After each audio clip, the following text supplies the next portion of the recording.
Oi gente, mais um vídeo então da série InterEnem sobre interdisciplinaridade. E hoje a gente vai falar de um problema muito sério na hora de interpretar textos em inglês na prova do Enem, tá? Que é tradução ao pé da letra, tradução literal. Pode causar algumas confusões porque nem sempre expressões ou palavras em inglês têm uma tradução perfeita para o português. Então eu estou aqui com o professor de português e literatura, Morgan, para a gente bater um papo aqui sobre isso. O Morgan já fez um pouco de inglês, vou começar com uma expressão para poder ver o que ele acha, o que ele fala pra gente. Então, Morgan, como que eu falo assim, você tem razão? Quando a pessoa tá certa, você diz, você tem razão, em inglês. Bom, eu traduziria do português para o inglês, you have the reason. You have the reason, será? No inglês, a gente não utiliza assim.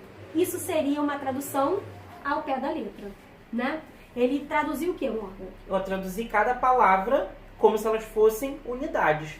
Só que na língua inglesa, diferente da língua portuguesa, nós temos expressões prontas, né? Que a gente chama até de chunks, né, professora? Exatamente. E aí, para falar você tem razão, no inglês a gente utiliza o chunk you are right, o abreviado you're right. Já deve ter ouvido isso em alguma série, algum filme, não ouviu? Então, se você tiver errado, então no caso, o contrário, né? Eu vou dizer como? You are wrong. Exato. Agora, professor Morgan. E me diz uma coisa, professora. Se eu quiser traduzir, por exemplo, a expressão mais ou menos, como que ficaria? A gente pode traduzir para aquela famosa more or less, porque também é mais ou menos em inglês. Foi o que eu pensei. É, exato. Tá correto. Porém, tem que se tomar cuidado, porque no inglês a expressão more or less, ela é mais específica.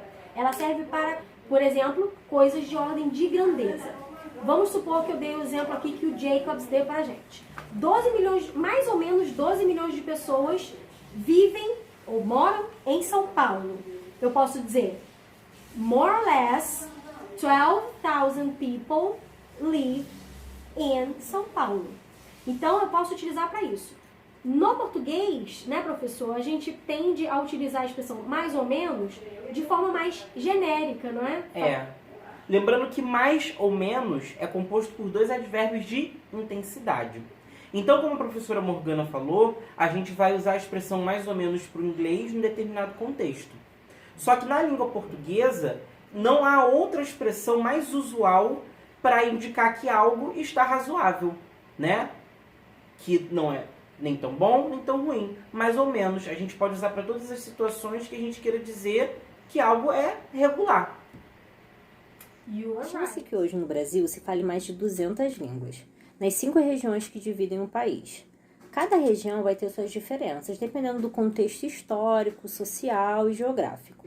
Essas diferenças têm a ver com o nosso modo de organização, nosso modo de falar, por exemplo, as gírias.